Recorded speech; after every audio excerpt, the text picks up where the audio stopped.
Nosotros, ¿cómo iniciamos? Buscando productos de nicho, comercializándolos de manera digital. Eso lo hicimos de siempre, desde los helicópteros que te comentaba hace un rato y un montón de categorías que siguieron después. Y siempre tuvimos la premisa, de alguna manera, que no, por ahí en las categorías más masivas es muy difícil competir, no hay margen. Teníamos como este preconcepto. La primera categoría muy fuerte donde Gatnik empezó a pegar el salto fue con la categoría de tablets. Un momento que las tablets eran una de las 5 categorías más vendidas del Mercado Libre. De hecho, creo que se vendían más tablets que notebooks. Casi todas las tablets que se vendían no estaban las primeras marcas tipo Apple, Samsung, o sea, jugando fuerte. Como que el share se lo distribuían marcas que, o sea, digo, que eran marcas que hacían algo similar como lo que hacía Gatnik.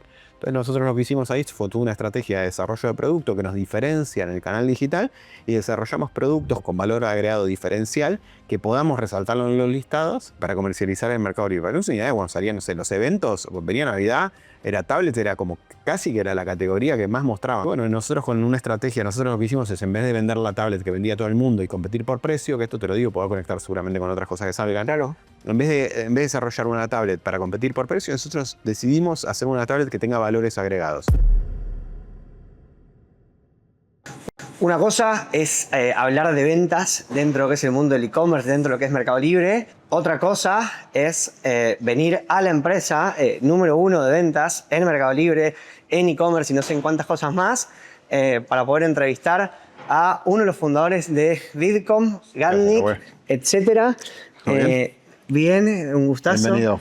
Gracias por abrirnos las puertas de este monstruazo que tenés acá, operativo.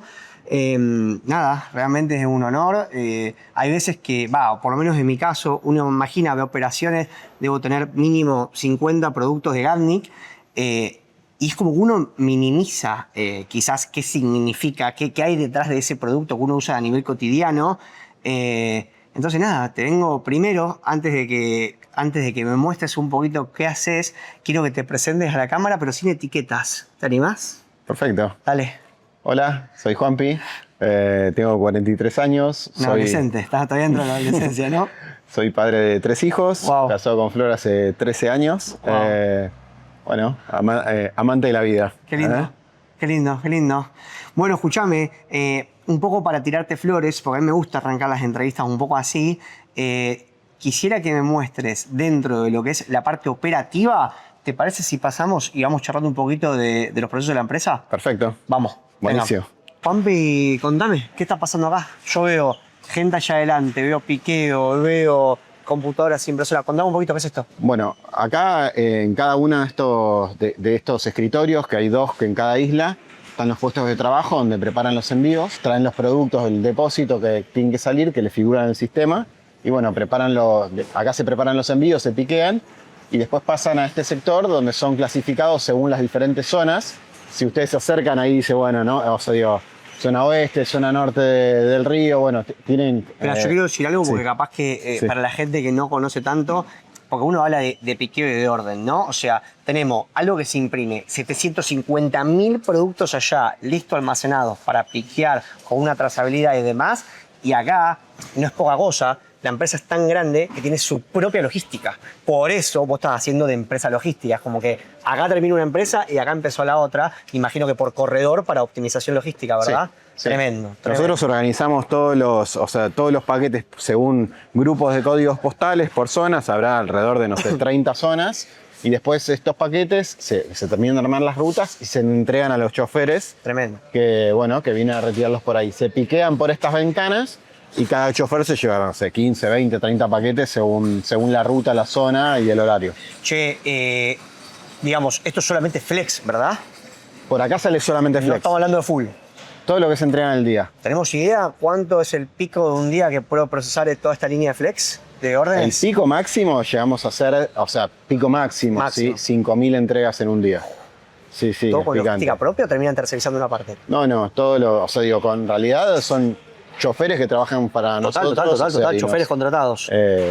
Y hacen y les pagamos por viaje y son muy comprometidos. Qué monstruo, qué monstruo. Che, quiero que me cuentes un poquito para explicar cómo es desde que un producto ingresa al país o se nacionaliza hasta que termina piqueado, digamos. ¿Cuál es el recorrido que hace? Bueno, el producto llega al país, por lo general en contenedores, esos contenedores se despachan de aduana. Bueno, por donde vos bajaste del camión recién, por ahí podría ser un contenedor que está de culata, se descarga, se clasifica, o sea, por SKU y se lleva a las posiciones destinadas dentro de este depósito para ese SKU. ¿Las posiciones están por producto, por tipo de producto? ¿Cuál es? Están por SKU. O sea, ahí si vos ves, o sea, cuando hay mucha cantidad de un SKU, por ahí se alejan de las líneas de envío y por ahí esos productos se almacenan en el primer piso, en el segundo piso. Bien. O en el predio que tenemos, en otro depósito muy grande que tenemos en Esteban Echeverría. Tremendo. Che, ¿y cómo, bueno, parame, se almacena, baja acá la zona, entre comillas, de piqueo, que quiero marcar que es una locura, y esta es uno de los 3 depósitos? ¿Cuántos depósitos tiene la empresa? No, tenemos dos depósitos. Dos depósitos. O sea que acá hay 10.000 metros cuadrados y después tenemos otro que está en Esteban Echeverría, que hay 12.000 metros cuadrados adicionales. Estamos hablando de 22.000 metros cuadrados como si fuera moco de pavo. Creo que es más de la empresa logística más grande. Es una locura. Y aparte lo que tenés en fulfillment. Sí, sin contar fulfillment, sí. Eso es aparte de los metros cuadrados que tiene que haber ahí reservados para la empresa. Sí, almacenado ya nacionalizado en el país son esos 2 depósitos. Tremendo. Che, ¿y tienen trazabilidad como empresa de los productos? O sea, ¿podés determinar dónde está cada cosa, cómo fue el recorrido y eso? Sí, tenemos un WMS implementado. Espérame, WMS, para el que no sabe, es un sistema de almacenamiento donde justamente, ¿qué hace? Sí, te ayuda a poder gestionar de una manera eficiente tu stock. Es una locura, o sea, digo, mirá cómo hoy solamente una empresa desarrolladora de productos desarrolla, se especializa en e-commerce y aparte se especializa en sistema de logística, porque si no, y de almacenamiento, porque dije logística, pero no es almacenamiento. Es un lindo desafío. Sí, en sistemas la verdad que tuvimos todo un desafío, porque además la empresa cambió de tamaño muchas veces y bueno, y una cosa era gestionar una empresa que tenía 10 veces menos volumen, o sea que por ahí, o 10 veces menos SKUs, por ahí requerías tecnologías más sencillas para poder administrarla. Ahora, ¿y cómo es como empresa? ¿En qué momento decís, che, nos tenemos que especializar en WMS, che, tenemos que tener nuestra logística? ¿Cómo no, en la medida que vas viendo que, bueno, que como que el crecimiento te lo va pidiendo, o sea, digo, con respecto al orden del stock, vimos que podíamos crecer mucho en eficiencia, lo medimos, vimos que estábamos cometiendo algunos errores y que ya por la escala que estamos teniendo teníamos que empezar a administrar nuestros stocks de manera más... más propia, digamos. Sí, más profesional, o sea, digo, con data más real, o sea, con menos margen de error y bueno, y nos dimos cuenta que ya no podíamos depender tanto de quien gestiona el stock esté ordenándolo, sino que tener control. Solucionar, o sea, digo, dar herramientas para poder seguir escalando y que bueno, que los stocks se gestionen de una manera eficiente. ¿Y qué determinás vos para salir a buscar tecnología de un tercero o para salir a decir, che, esto lo tengo que desarrollar? ¿Qué te cambia? ¿Cuál es el parámetro? No, depende del costo, o sea, el esfuerzo que implique desarrollarlo. ¿Han desarrollado cosas ustedes? Sí, hemos desarrollado cosas nosotros y de hecho nos hemos, o sea, digo, caracterizado porque a lo largo de la historia la mayoría de las cosas las hemos... Página web, ERP, o sea, hemos desarrollado nuestros propios sistemas durante muchos años. Bien. Y bueno, la realidad que tiene sus pros y sus contras.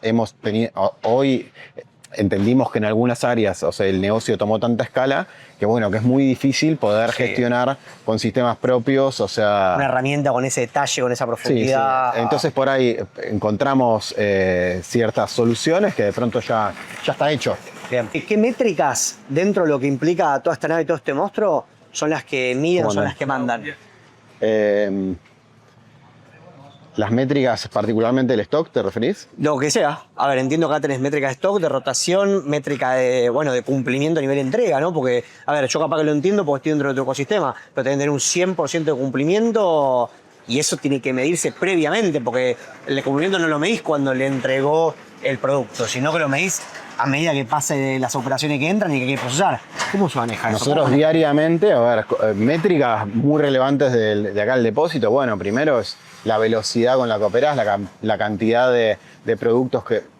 A ver, tenés que tener muy bien medido cuál es la capacidad máxima de productos que podés procesar en un día en cuanto a los despachos. Che, listo, capacidad de flex. Bueno, ¿cuál es lo máximo que podés preparar? ¿Llegan a medir el procesamiento que tiene cada uno de los operarios? ¿Tiene ese nivel de control? Bien, ok, bien. Sí, porque los operarios cuando están buscando los productos tienen un picking y el picking está relacionado al operario que fue a buscar el producto y después en la línea de envío el picking está relacionado al operador que hizo el que preparó el paquete en la bolsa, que le puso la etiqueta y que ya lo pasó para que sea despachado. Me imagino yo que hay un jefe de operaciones de logística que es el que va mirando tanto la estadística general como la estadística de cada uno para ver que no esté pasando nada raro, ¿no? Sí, tenemos KPIs que se miden según las diferentes áreas de la empresa, o sea, digo, que hay que prestar atención todos los días.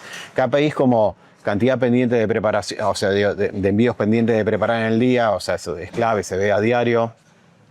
O sea, el cumplimiento del día anterior lo ves a diario. O sea, hay métricas que las tenés que ver diariamente. No, total. Che, te faltan 3 personas en piqueo. ¿Cómo solucionás? Bueno, en realidad como el equipo es tan grande, o sea, digo...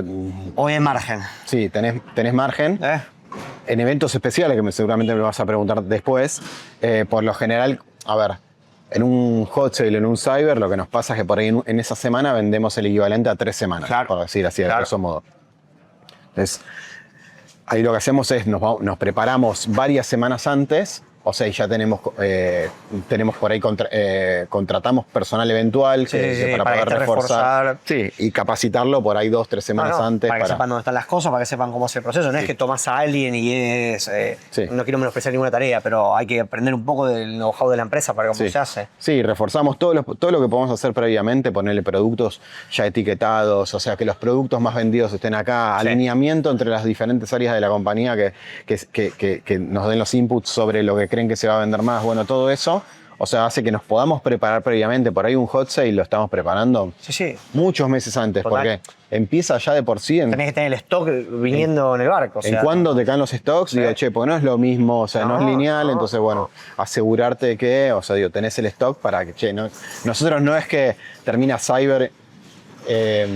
No es que termina Cyber y al día 2, o sea, digo, un hot sale y al día 2 tenemos la mitad de los productos pausados. Nosotros por lo general terminan un hot sale y un Cyber y intentamos que para nosotros queremos que los productos estén siempre prendidos. No, aparte sabes lo que es posicionar un producto, entonces digamos que se pierda ese posicionamiento es carísimo para la empresa en margen. Entonces para eso hay que medir muy bien venta estimada, data, cuánto crees que vas a vender a nivel cada SKU. O sea... Aparte, digo, piensen lo que es todo para atrás, ¿no? Porque acá está, en el mundo del e-commerce tradicional es voy, compro, no sé qué, publico, vendo y terminó. Acá es, tengo el producto, lo valido, porque imagino que no traes un contenedor porque sí, diciendo, ay, me gustó esto, lo tengo que vender. No, debe haber una validación de algún tipo. Entiendo que hay un montón de métricas y estadísticas y ese know-how te da la posibilidad de saberlo con anticipación. Después, lo tengo que comprar, lo tengo que pedir.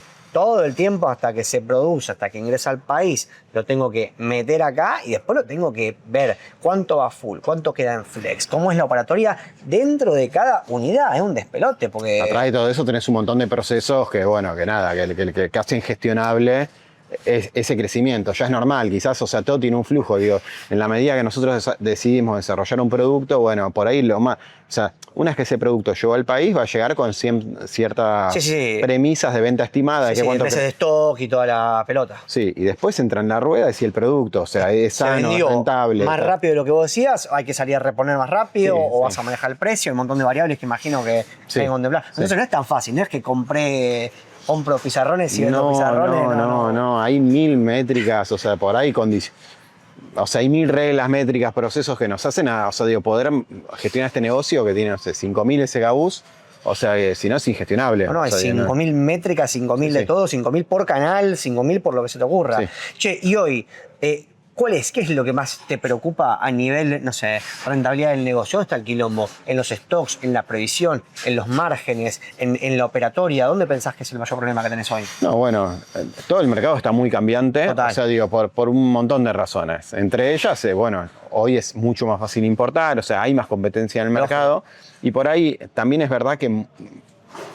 Che, esto es facilísimo, vamos a importar productos y vamos a venderlos por... Y hay muchos que quizás empezaron y después vieron que no era tan facilísimo. Sí, hay un montón de variables, pero bueno, eso hace que de alguna manera el mercado se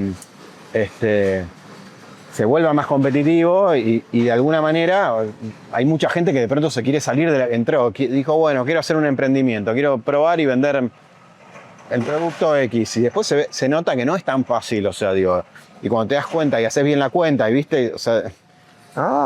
Es complejo poder mantener un negocio sano en este volumen que de pronto, de alguna manera, también te está pidiendo, o sea, hoy el negocio está pidiendo mucha eficiencia. Digo, che, todo lo que haces tenés que ser eficiente. Y la realidad que no es obvio, porque venías... Cuando quizás antes seguridad con precio, ¿no? venías de un sistema, hace 2 años era, che, tenías el producto. Tenés que tener producto. Tenés producto y casi que te podías permitir un montón de errores o ineficiencias. Sí. Hoy eso no. No existe más. Hoy como que tenés que tener mucho ojo en la eficiencia. Bueno, y el foco en la eficiencia es clave. Por eso fíjate cómo quizás eso que parece ser una barrera de entrada que no existe, como puede ser, che, la facilidad para importar, en realidad no están viendo todo el quilombo de eficiencia que implica tener no sé cuántos años de antigüedad en la empresa y todas las cosas ya te la pegaste, ¿no? Porque sí, importar es más fácil, pero eso es un pedacito así del negocio. Sí. Nada, después ponete a montar una pared, ni siquiera una partida tan grande, ponete a buscar un alquiler, una gestión, un sistema de gestión, que un integrador, eso termina siendo un lío que muchas veces la gente, en un negocio de margen, ¿no? Porque está clarísimo que el e-commerce es un negocio financiero y de margen y que darle volumen a esto es lindo. Bueno, no sé, ¿vamos para las oficinas? Vamos. Bueno, Juanpi, nada, primero, gracias por toda esta recorrida. Veo todo el monstruo y me parece increíble. Ahora, yo te quiero hacer una pregunta. Yo veo todo esto, veo los 22.000 metros cuadrados, veo la cantidad de stock. Estoy convencido de que esto se arrancó como una gran inversión. Entonces te pregunto, ¿hiciste rueda de inversiones? ¿Cómo se empezó todo esto? Porque imagino que debe haber detrás de todo esto un buen capital y un buen grupo detrás. Sí, bueno, no, todo lo contrario. A ver, bueno, te cuento un poco resumidamente cómo empezó, cómo fueron las primeras operaciones. Yo terminé de estudiar licenciatura en Economía en UDESA, que pude estudiar en esa universidad con una beca que me otorgaron a los 22 años. Y como primera experiencia laboral tuve una experiencia en marketing de una empresa. O sea, arrancaste becado. Estudié becado, no hubiese podido estudiar si tenía que pagar algo, porque mi papá se había fundido, yo en ese momento vivía con mis viejos, yo soy el mayor de 5 hermanos, el único ingreso que había en mi casa era el que obtenía mi papá de manejar un taxi. A la mierda. Medio tiempo. Lo único que no le remataron a mi papá fue la casa porque estaba bien de familia. Claro. O sea, que bueno, que estuvo bueno que queda 9 cuadras de esa. Sí, viviste una experiencia linda de joven a nivel empresarial y quizás perderlo todo, ¿no? Sí. Okay. Sí, mi papá como que perdió la empresa cuando yo tenía 12, 13. Claro. Y bueno, y todos los años de ahí hasta 20 y pico, o sea que después él se sumó al emprendimiento de comercio electrónico. Manejó, o sea, el único ingreso que había en la casa de mis viejos era el que él obtenía de manejar un taxi part-time que se compartía con mi abuelo.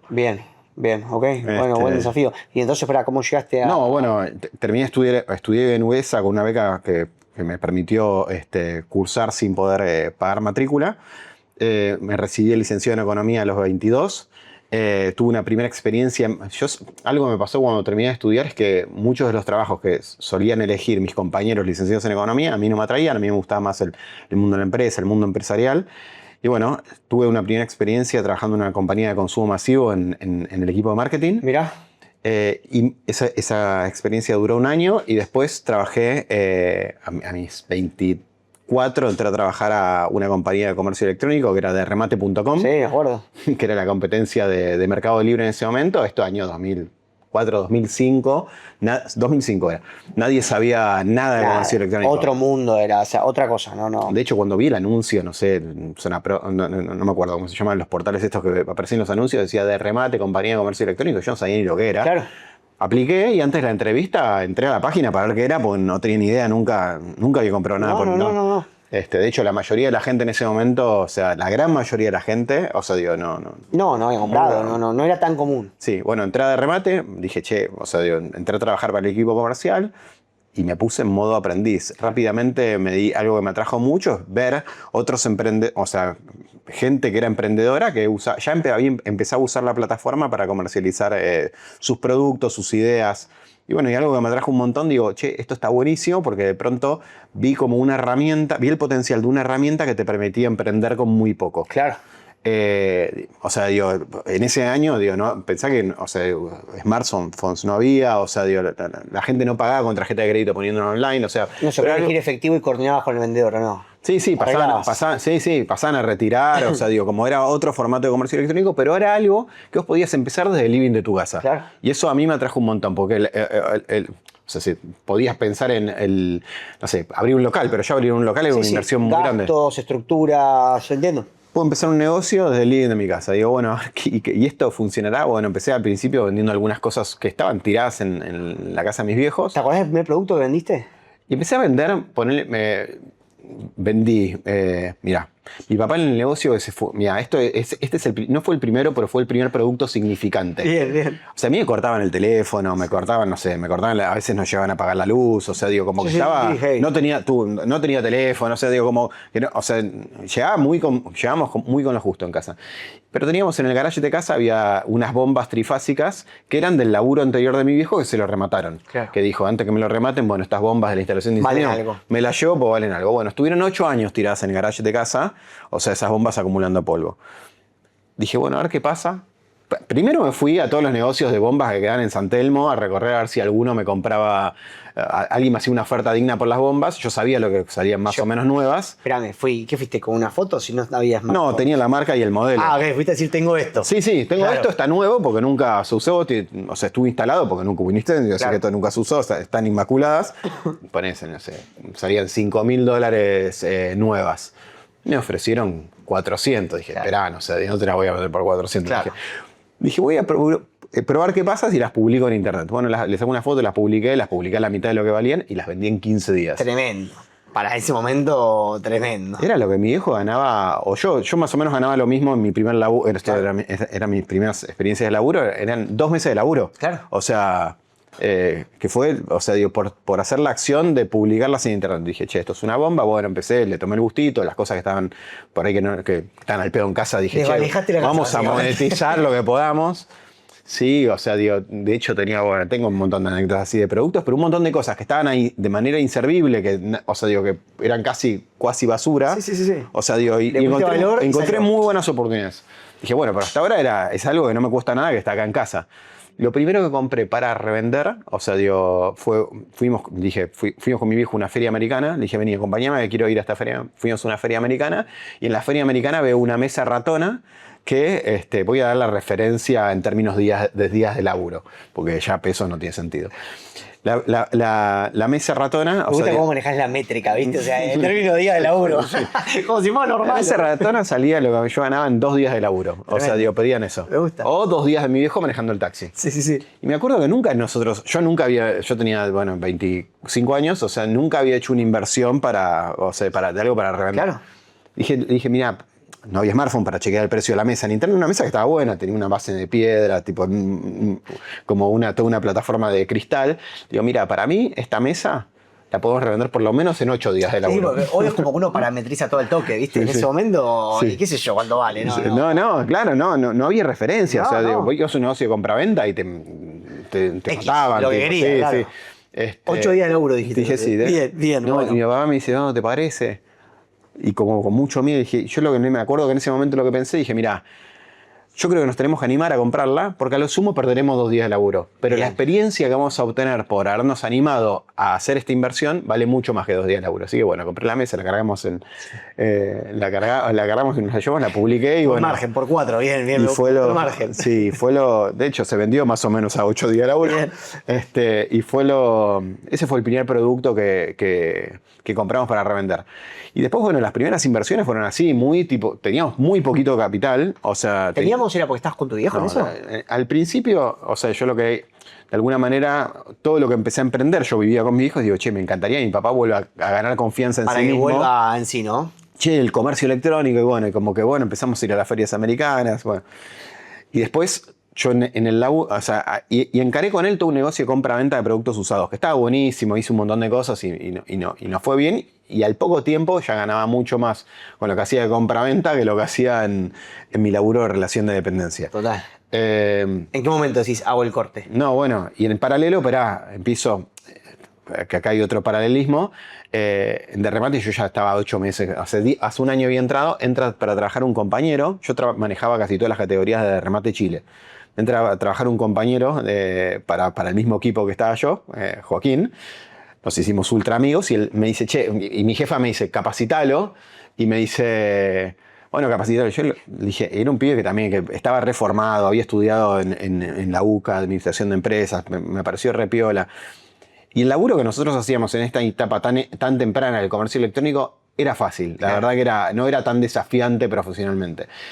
Yo lo que le dije a Joaco en la inducción, fuimos a una salita, le digo, mira, el laburo está buenísimo, vas a aprender un montón. No va a ser el laburo de tu vida, no vas a hacer carrera acá, no vas a hacer el laburo de tu vida, pero si vos aprendés comercio electrónico, esto es la bomba, porque vas a aprender algo que no sabe nadie.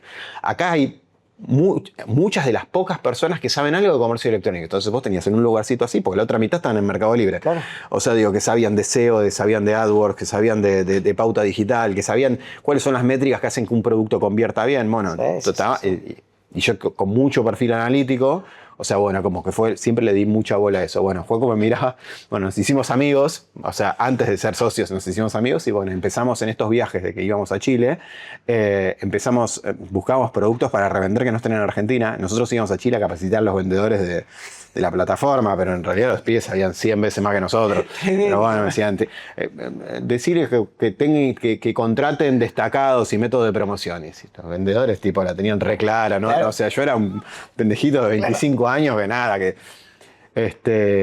y bueno, y en uno de esos viajes me hice amigo de un par de vendedores que pegué buena onda. Y me dice, y veo que uno vendía unos helicópteritos a control remoto que volaban, que volaban, que se despegaban en el piso. Un montón para esa época. Era un montón. Yo tenía un helicóptero de plástico que lo tapaba el ventilador y que era lo más parecido. Total. Ver un producto, ahora parece naturalizado, para el año 2005. O sea, ver un producto que en 2006 que vuele, tipo, y era muy innovador. Era muy innovador. Eran tipo de unas cositas de telgopor que era una pedorrada total. No volaban bien, pero, o sea, se levantaban. Intentaban hacer que volaran. Y era, pero en Chile salían $20 y bueno, lo que hicimos fue, dijimos, che, traíamos algunos, bueno, compramos, a ver qué pasa en Argentina. Y bueno, estos viajes, digo, nos llevamos, no sé, 5 unidades, los publicamos, ahí creamos el usuario de...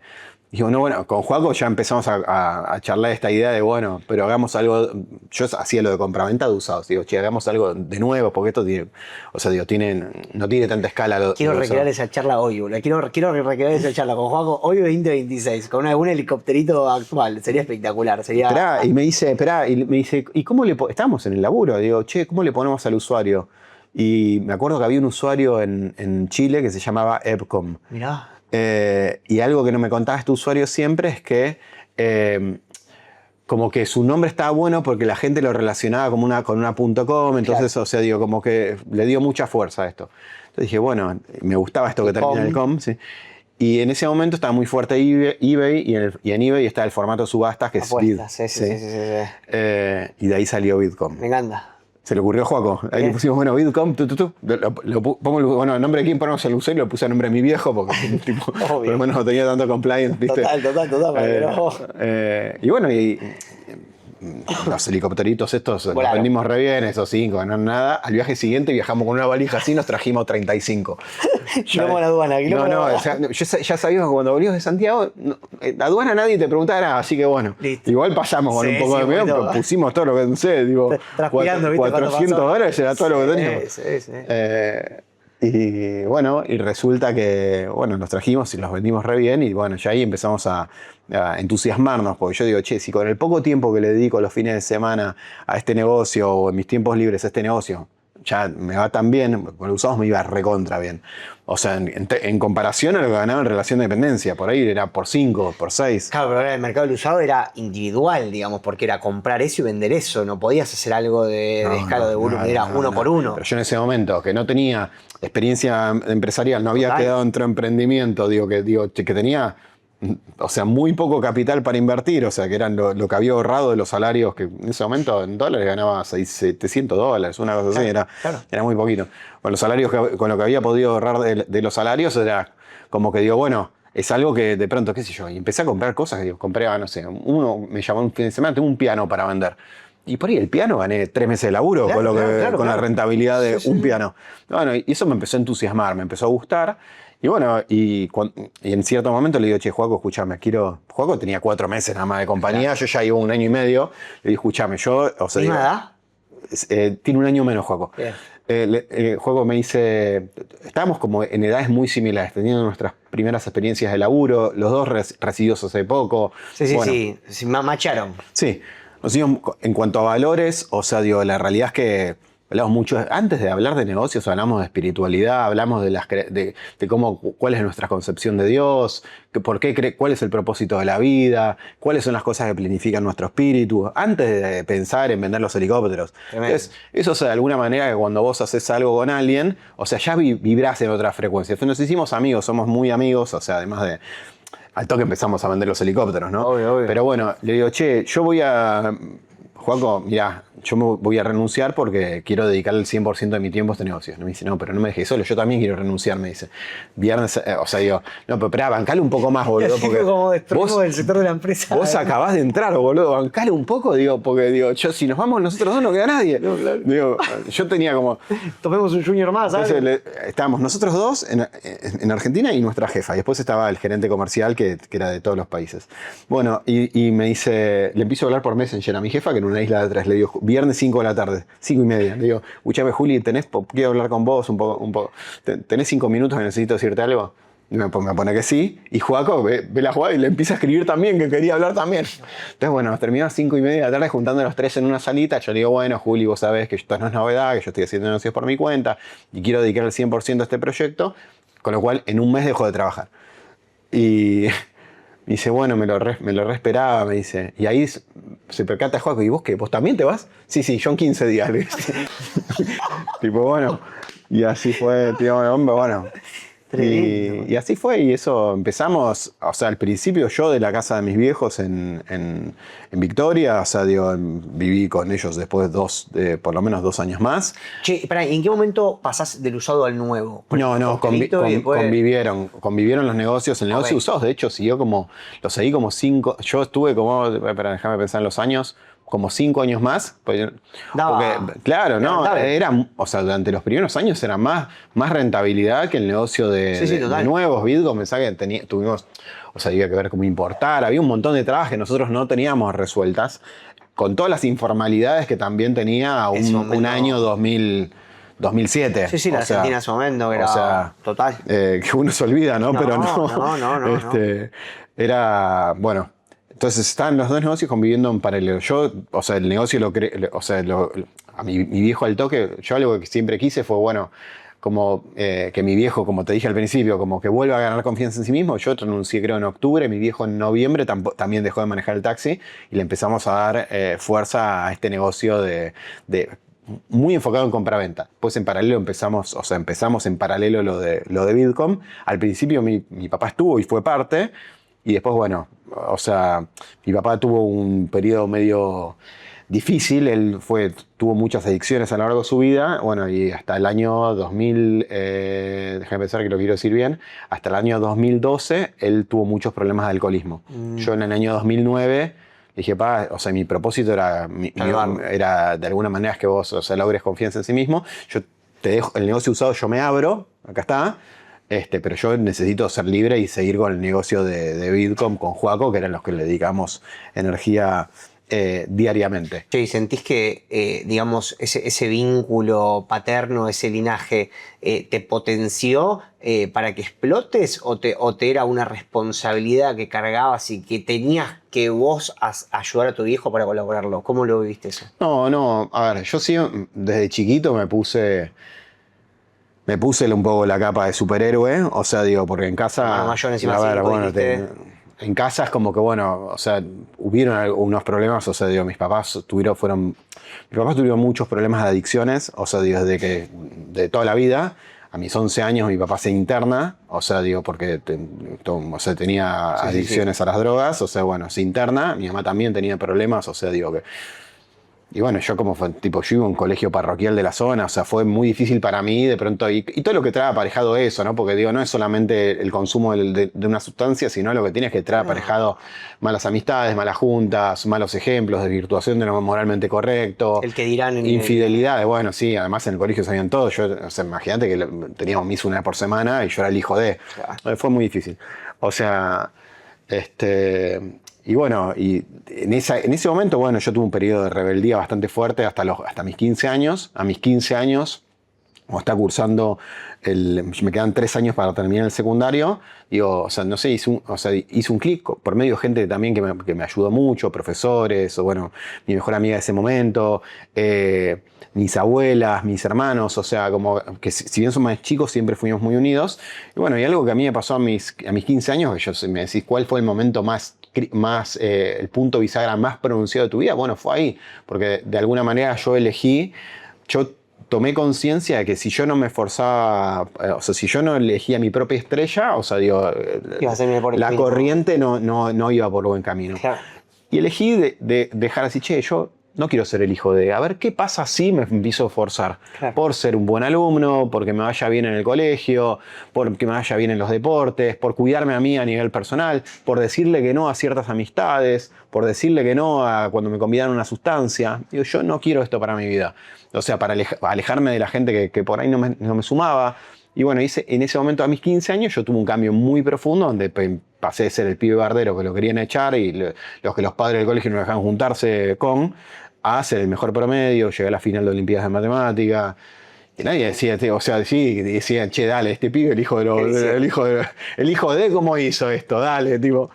Y nada, bueno, me fue muy bien y bueno, y en tercer, cuarto y quinto año terminé, o sea, con un promedio altísimo, llegué a la final de Olimpiadas de Matemáticas, como te dije, y bueno, y la frutilla del postre fue en quinto año cuando me gané la beca para estudiar en UDESA, claro. que nada, viendo los ingresos que teníamos en casa era inaccesible. Era un mes de cuota de UDESA, era lo que mi papá ganaba en 2 meses de manejar el taxi. Esa era la relación, porque la tengo patente.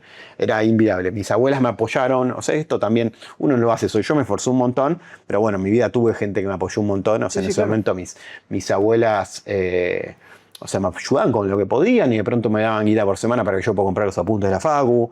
O sea, para que me pueda manejar y tomar el bondi, ¿no? Yo lo que quiero preguntar es, vos estás hablando de que eras un pibe de 25 años, que tenías la nación de dependencia, empezaste a comprar y vender, detectaste una beta. De ahí a empezar a construir equipo, yo creo que hay una cosa que no se enseña, ¿no? Que es la transformación que hace un ser humano a la hora de empezar a armar equipos y demás. Y digo, ¿y hoy cuántos empleados hay? ¿680? 600 largo. ¿Pico? Sí. Entre todas las unidades, sí.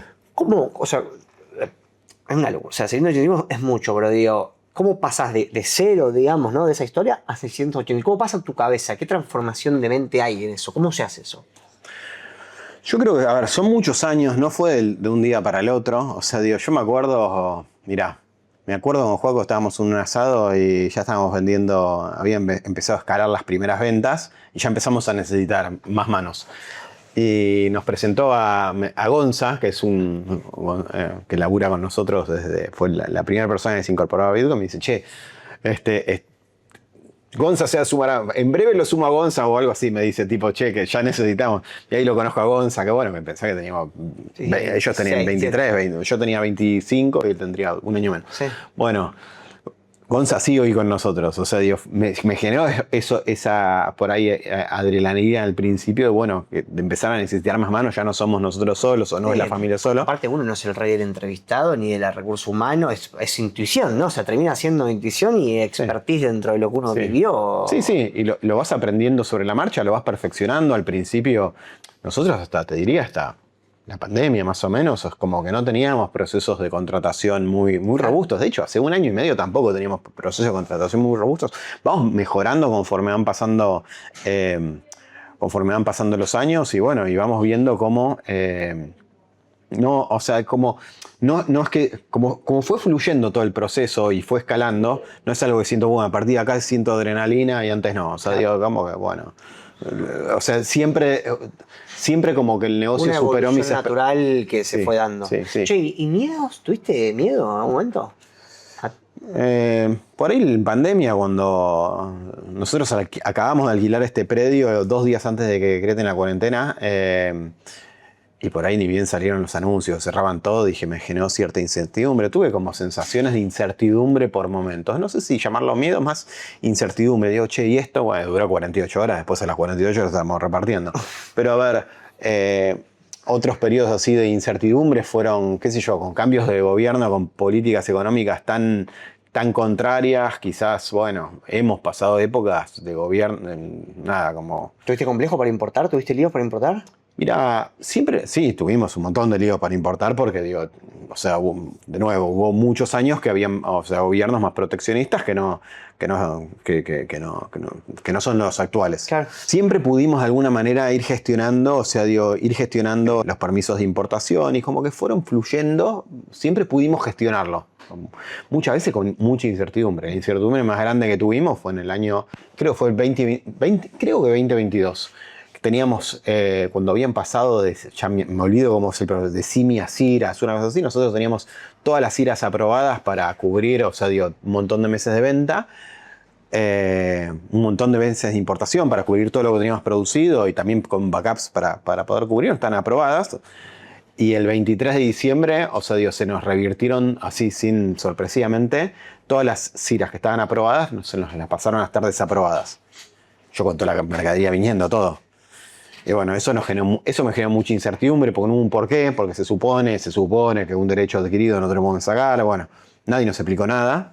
Y bueno, ahí tuvimos un trimestre que, bueno, estuvimos medio en pampa y la vía y hasta ¿Cómo manejas el estrés en ese momento? ¿Cuál es tu realidad? No, nada, congestión, o sea, digo, y fui a Secretaría de Comercio, me presenté en mesa de entrada, digo, qué sé yo, o sea, me pasó esto, presenté una nota, presenté un escrito, bueno, y después de alguna manera se fue destrabando, pero bueno, me generó mucha incertidumbre porque, o sea, como que es muy raro que de pronto te desaprueben todos los permisos de importación, o sea, en el momento no teníamos una explicación y nadie nos dio una explicación, Sí, fue por esto. Total. O sea, bueno, ese momento nos generó incertidumbre. Te veo un tipo con parsimonia igual, te veo una persona con parsimonia, ¿no? Como tranquilo, como diciendo, bueno, que venga el problema que... Sí, lo vamos gestionando. Nos pasaron un montón de cosas. El año pasado encontramos que quien ejercía el rol de jefe de compras había robado un montón. No. Y bueno, sí, bueno, y qué sé yo, fue algo difícil, pero difícil no solamente por lo que se robó, por lo sino que el nivel de confianza. No, sí, a nivel cultural, ¿viste? Porque destrozó equipos, ¿viste? Como son cosas que van sucediendo que, bueno, que hay que gestionar. Después hay decisiones que, bueno, que son más... no sé, gente que de pronto nos ha acompañado en roles de liderazgo hasta cierto momento y bueno, una cosa es ser líder de una empresa de 40 personas y bueno, y hoy por ahí nos damos cuenta que hubo líderes que estuvieron muy bien para cierto momento, que bueno, que por ahí... de otra manera... Claro, como que no pudieron acompañar el crecimiento, entonces bueno, ¿cómo podés acompañar esa transición? ¿Me entendés? Cuidando a la persona, porque en muchos casos nosotros nos encariñamos con la gente que trabaja con nosotros, formamos vínculos, ¿no? Es que eso, o sea, digo, realmente esto que decimos que para nosotros, o sea, liderar con esto que, bueno, que con nosotros conectamos con Juan con un principio en torno a los valores, creo que permeó en toda la cultura y en todo lo que hemos construido. Entonces la realidad que es una empresa donde hay mucho vínculo, o sea, digo, donde no es que, bueno, sí, trabajo de 9 a 18 y no vimos, no te conozco. No, acá la gente se juntan después del laburo, o sea, digo, como que... Sí, que se foguea que haya vínculo. Y nos manejamos con... O sea, nosotros no decimos nada, pero sucede porque es un estilo de liderazgo que también a los líderes que contratamos, o sea, digo, tienden esta línea. Buscan que vaya por ahí. Y no que contratamos, los quienes ejercen posiciones de liderazgo tienen, o sea, si vos no tenés... No seguís los valores de la compañía, de alguna manera es como que... Te excluís y quedás fuera. Sí, quedás como mismo la estructura misma lo excluye. Los valores son confianza, esto salió de los equipos, no dicho por nosotros.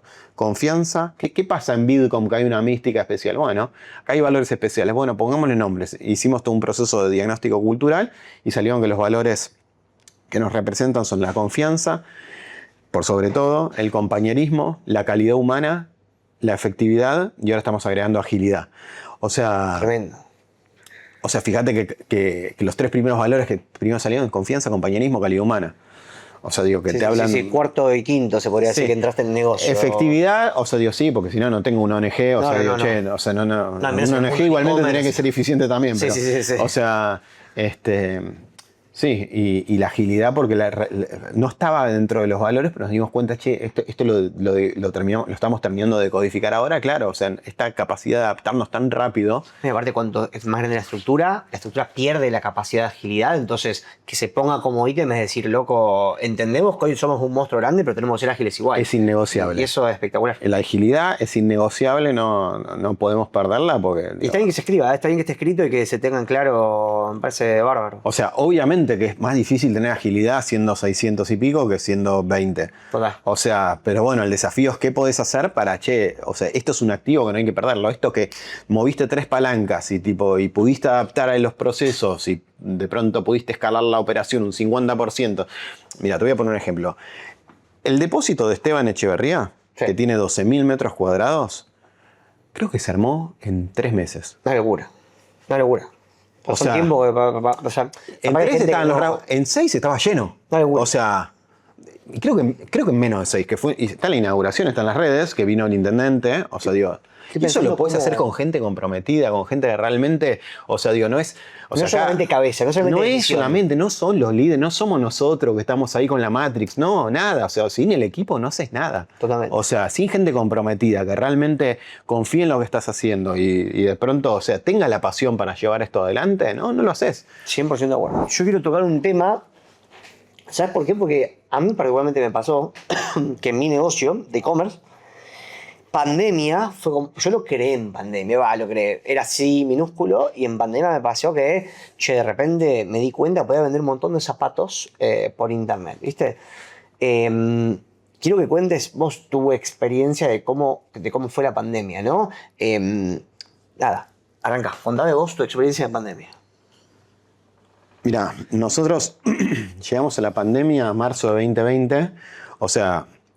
Empezamos el negocio, como ya lo dije, yo en la casa de mis viejos, Juaco, que no lo dije, desde un departamento de un ambiente prestado en Recoleta. Entiendo. O sea, que terminé de atender a los clientes, abrí un armario, sacaba un colchón y dormía. O sea, digo, creo que tendría, si digo 20 metros cuadrados, creo que me paso. Uy. Pero bueno. Bien.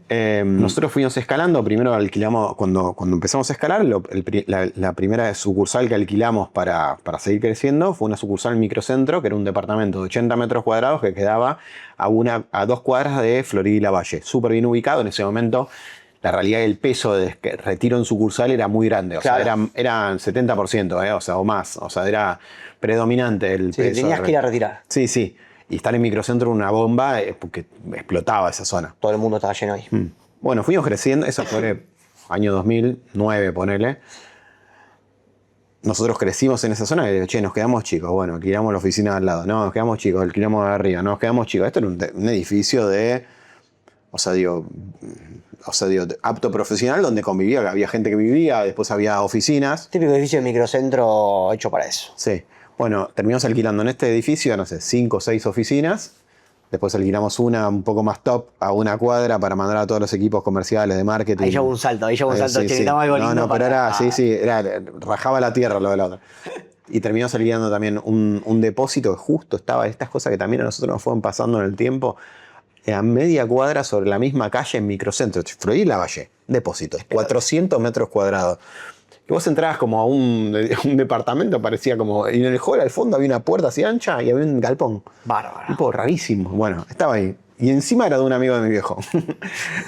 Bueno, nada, terminó. Fue un ángel. Sí, como no sé, sí.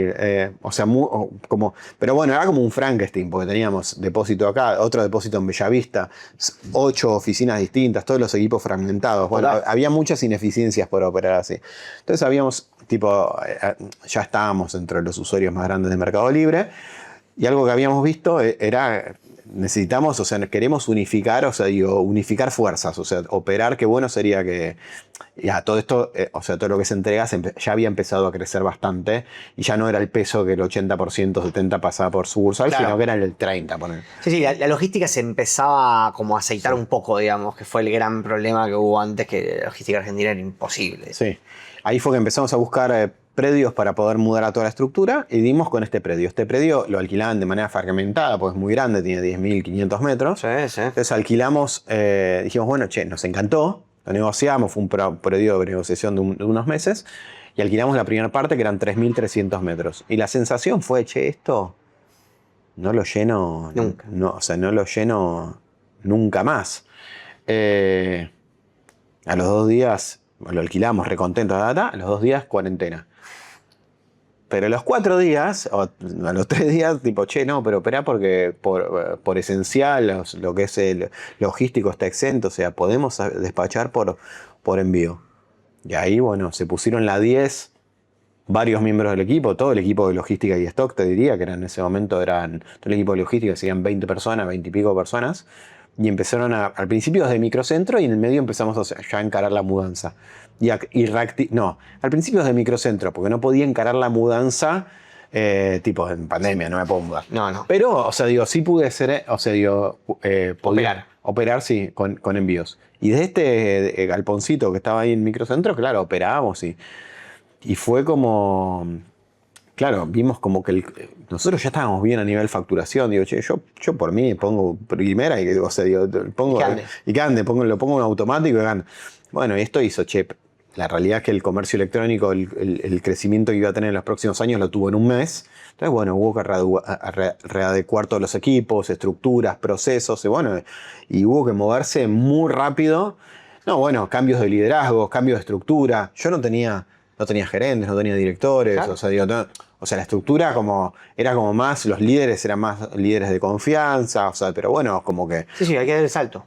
Una cosa era operar, o sea, digo, y bueno, nos dimos cuenta que hubo que acomodar un montón de procesos, profesionalizar un montón de la empresa, y no fue algo que se hizo de la noche a la mañana, es algo que de hecho seguimos haciendo, y bueno, transitamos este periodo como una forma, che, capitalicemos esto porque es una bomba, claro, porque realmente está creciendo un montón y podemos hacerlo. Sentimos hoy con el día de lunes que lo capitalizamos, pero bueno, hubo que moverse muy rápido, tuvimos incertidumbres por momento, y bueno, y este predio que se suponía que no sé quién lo iba a alquilar, porque lo ofrecían, se suponía íbamos a tener vecinos, en ese año terminamos alquilando todo el predio. Tremendo. O sea, a ver, para dar un punto de vista, hacer saltos de venta, de operaciones, de procesos, todos los sectores de la empresa empiezan a crecer y vos como dueño con tu socio empezás a tener todos los flancos abiertos y tenés que atacarlos todos al mismo tiempo. No puedes, o sea, necesitas personas para logística, bien, necesitas jefe de logística, necesitas jefe de operaciones, el marketing crece.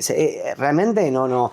A veces, viste, se piensa que de repente vender mucho más de un día para el otro está buenísimo, pero eso puede hacer que te fundas o que te la pegues automáticamente. Entonces digo, viste, gestionar eso me imagino que fue un lindo desafío, pero hay que estar a la altura, ¿eh? No cualquiera creo que está a la altura. Más con la responsabilidad que implica ser un ser importante. No, la verdad que es una buena experiencia. Che, ¿y en qué momento deciden saltar a marca propia? ¿Fue en pandemia esto? Nosotros, a ver, en el ADN nuestro, nosotros nunca en la historia, o sea, digo, nosotros cómo iniciamos buscando productos de nicho, comercializándolos de manera digital. Eso lo hicimos de siempre, desde los helicópteros que te comentaba hace un rato y un montón de categorías que siguieron después. Nosotros buscamos productos y siempre tuvimos la premisa de alguna manera, por ahí en las categorías más masivas es muy difícil competir, no hay margen, teníamos como este preconcepto. Nosotros lo que hicimos en su momento, dijimos, bueno, importamos al principio, buscábamos productos o de marcas de tercero o sin marca y lo vendíamos claro, sin importar demasiado. Esto hasta el año, no sé, 2013, sí. 2012, los primeros 4 o 5 años. En determinado momento, o sea, ya Bitcoin había escalado como retail digital. Dijimos, che, estaría bueno tener, o sea, si en vez de vender los productos con marcas de terceros sin marca, ¿por qué no empezamos a desarrollar nuestra propia marca?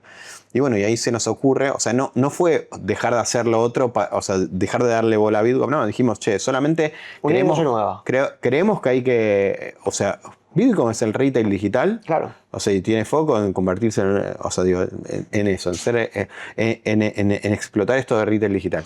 Y después, por otro lado, dijimos, che, o sea, nosotros importamos nuestros propios productos, buscamos qué productos queremos importar. De hecho, ya los estamos desarrollando desde la estética en el origen. Digo, bueno, empecemos a desarrollar una marca propia. Y bueno, y así fue como empezamos a poner foco en Gatnik. Y la primera categoría muy fuerte donde Gatnik empezó a pegar el salto fue con la categoría de tablets. Un momento que las tablets eran una de las 5 categorías más vendidas de Mercado Libre. De hecho, creo que se vendían más tablets que notebooks. Mira. Y casi todas las tablets que se vendían eran, o sea, no estaban las primeras marcas tipo Apple, Samsung, o sea, jugando fuerte. Como que el share se lo distribuían marcas que, o sea, que eran marcas que hacían algo similar como lo que hacía Gatnik. Entonces nosotros lo que hicimos ahí fue toda una estrategia de desarrollo de producto que nos diferencia en el canal digital y desarrollamos productos con un valor agregado, con valor agregado diferencial que podamos resaltarlo en los listados para comercializar el Mercado Libre. No es una idea, cuando salían, no sé, los eventos, venía Navidad, era tablet, era como casi que era la categoría que más mostraban. Claro. Y al niño casi que era... Y bueno, nosotros con una estrategia, nosotros lo que hicimos es, en vez de vender la tablet que vendía todo el mundo y competir por precio, que esto te lo digo, puedo conectar seguramente con otras cosas que salgan. Claro. En vez de desarrollar una tablet para competir por precio, nosotros decidimos hacer una tablet que tenga valores agregados. ¿Cuáles eran los valores agregados? Bueno, que tenía más entradas, que tenía entrada HDMI, que de pronto venía una carcasa que no era la misma que tenía todo el mundo, que tenía un poco más de pulgadas y un poco mejor de resolución de pantalla. Nos empieza a ir tan bien con las tablets que lo que hacemos es decimos, che, hagamos una compra más grande, pero en vez de ir con el fabricante, no un fabricante local, sino alguien que nos hacía nexo con una fábrica de afuera. En vez de hacer eso, conseguimos una fábrica que nos produzca de manera directa. Y dice, sí, yo te la hago así. ¿Con qué la querés? ¿Con este procesador? ¿Con esta? Bueno, y en ese momento para nosotros era una porción muy grande de nuestro capital. Hicimos una producción de tablets de manera directa, de 1000 unidades de tablets de manera directa, con un proveedor que no conocíamos. Wow. Habíamos invertido, como te diría, el 40% de nuestro capital de trabajo en esto. O sea, sí, era como que habíamos invertido un montón. Llegan las tablets y están todas falladas. No. Sí, 1000. ¿Qué pasó? No, nada, lo fuimos resolviendo, viajamos, después justo fue empalmada con el primer viaje que teníamos planificado hacer con Juego a China. Viajamos a China, negociamos con el proveedor, lo pudimos gestionar y ahí dimos con otro proveedor que hoy, o sea, somos amigos, o sea, digo que empezamos a desarrollar la categoría a otro nivel con otro Viste que profesional. por algo tiene que pasar, boludo. Son esas cosas del plan divino de que por algo tenías que comer. Sí, aparte si no te comías el chasco capaz que de esas 1000, no viajabas o no te lo tomabas con ese enfoque, entonces... Sí, además la experiencia estuvo buenísima. Claro. Estás hablando en una mesa con el chino, pidiéndole que te devuelva la plata, parecía que yo dije, acá o nos matan. Sí. El tipo se hacía el que no entendía, un lugar que era un antro que... Dios mío, bro, bueno, todo aprendizaje, ¿no? Sí, estuvo Qué buenísimo. lindo, boludo, qué lindo. Sí. Y espérame, y hoy realmente la empresa tiene operación en China. Sí, hoy tenemos una estructura propia en China que se encarga de hacer ya directamente los controles de calidad en origen, o sea, y nos acortan un montón de pasos y de tiempos. Claro. Y hay un equipo de, creo que ya deben ser 14 personas Está bien, que están allá y que se ocupan de todo. Y hoy digo, hablando de Gatnik, ¿no? Particularmente, como una marca que tiene presencia en un montón de categorías, ¿qué evalúa como empresa, como marca? ¿Qué categoría? Para entrar a una categoría, ¿qué se evalúa? ¿Cómo manejas eso? Nosotros lo que buscamos son categorías que puedan traccionar bien de manera digital, que haya espacio para darle valor agregado con nuestra marca y que podamos construir un negocio sano. O sea, digo, que haya rentabilidad. Bien. O sea, si no hay rentabilidad, no. Para salir a morder share del otro por morder, no. No, negocios sanos. O sea, digo, che, nosotros a todo esto, vos me lo preguntás al principio, los primeros $100, pero esperá, nosotros después... O sea, todo el capital actual de la compañía es nuestro. O sea, Claro. no tengo crédito tomado, nada. Eso vale un montón. Nada. No le debo guita a nadie. Che, ¿y te comiste algún chasco en alguna categoría? ¿Que pensaste que era una bomba? ¿Sabes por lo general en las categorías? Hoy pensaba justo en eso. Las categorías que... los chascos que me he comido por lo general han sido por querer innovar en algo que no es mi core. ¿Ah, sí? ¿Tiene alguna? No, una fija que acá fue en barbijos en pandemia. Mirá. Que che, importemos barbijos. No, barbijo que no sé, ya no hay en stock, pero tipo, claro, no sé, y ahí no podíamos dar ningún valor agregado. Lo vimos porque dijimos, che, esto está buscando todo el país y bueno. Y nos tentábamos, ¿viste? Pasó muchos igual, pasó mucho. Sí, los barbijos, bueno, pues justamente por eso no fue negocio, porque les pasó a muchos. Che, ¿y te acordás el producto más vendido que tenga en la empresa o uno de los que hayan pasado? Mira, hay un montón de productos. Intento acordarme del más, pero no, hay muchos productos muy exitosos que venden muchas unidades, que vos ves, yo los veo mensualmente. ¿Y algún histórico que vos digas, no sé, en tal momento me pasó que la pegamos con este y fue, no sé? No, a ver, el booster más fuerte de multiplicación de capital de trabajo inicial en este momento, que no teníamos para decir, mira, qué sé yo en los inicios, en el año 2007, si hubiese tenido capital, o sea, como para invertir más fuerte, y hubiese desarrollado MP3 y el boom de MP3 fue violento. Claro. O sea, era para hacer un quilombo espacial. O sea, no tenía capital para entrar tan fuerte con MP3, entonces buscaba categorías que te permitan multiplicar más rápido el capital. Bueno, una categoría que nos multiplicó mucho el capital, que fueron productos que tenían cámara escondida. En ese momento, los smartphones, en el año 2007, 2008, 2009, 2000, no tenían cámara. Un enchufe, alguna... Claro, y nosotros, o sea, lámpara. buscábamos productos de nicho que traccionen bien de manera digital. Entonces vimos que que afuera vendían que en la categoría de productos de espionaje, como que, como que era un gadget que era muy buscado, no sé, de pronto para ver si un empleado te roba, qué sé yo, usos múltiples para lo que... Y vimos que había afuera unas lapiceras, unas lapiceritas que tenían como un agujerito chiquitito con una cámara. Y bueno, con la categoría de espionaje, o sea, digo, era como mucho margen. Mirá. Y bueno, nada, y se vendían. Ahí todavía no existía la marca Ganding, nada, pero bueno, fue una categoría de nicho que nos hizo que nosotros nos posicionamos como los vendedores más grandes de este tipo de productos Sí, claro. durante varios años y nos ayudó a multiplicar, a que el capital de trabajo crezca rápido. Igual que la categoría la categoría de helicópteros a radiocontrol y aeromodelismo, en ese momento tenía también mucho margen y permitía multiplicar. Y hoy, ¿cuándo decidís matar un producto? ¿Hasta qué punto? Porque yo entiendo que debes tener picos de rotación donde empezás a vender más, capaz que en algún momento se estanca, y en algún momento capaz que la tendencia empieza a ser decreciente. ¿Decidís matarlo o lo extendés y lo vas reponiendo más despacio? No, lo voy reponiendo. Sí, mientras tenga... Nosotros tenemos desarrollados procesos que te indican cuando un producto es atractivo para la compañía o no, tiene que cumplir ciertas reglas, cierto volumen mínimo de venta mensual, que no te lo puedo decir de memoria. No. Cierto volumen mínimo, tiene todos parámetros. Mínima rentabilidad mínima, bueno, que tiene todos los parámetros de producto. O sea, digo, y de ahí sale rojo, naranja, verde. Tipo, si es verde, seguile dando, si es naranja, prestar la atención, si es rojo, no es un producto que nos interesa. Sí. O sea, sí discontinuamos, pero espera, por más que sean rentables, o sea, productos que discontinuamos es si no llegan a un volumen de estrella mínimo, si tienen una tasa de devoluciones. Pero no, por más que te sea negocio venderlos, nosotros no estamos dispuestos a ensuciar la marca con un producto que tenga más de, o sea, digo, cierta tasa de devolución. ¿Por qué? Porque creemos que el usuario que recibe un producto que devuelve es una fiaca. Vos recibís un producto, tenés que ir al correo a devolverlo y decís... O sea, es una fiaca. O sea, es una mala experiencia de ese cliente, por ahí no vuelve, o sea, es mala prensa, o sea, y bueno, y no es algo que queremos, sobre lo cual queremos construir la marca. Nosotros como propósito de Bitkom tenemos, o sea, el propósito de Bitkom, de hecho está escrito, y es así, dice, facilitamos el acceso a productos novedosos y de interés.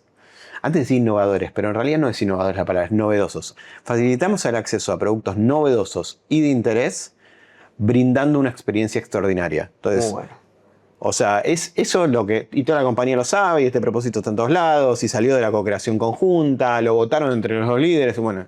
Y eso es como norte. Eso no implica que de pronto tengas algunos clientes que de pronto puedan tener una mala experiencia. Tratamos que eso esté cada vez...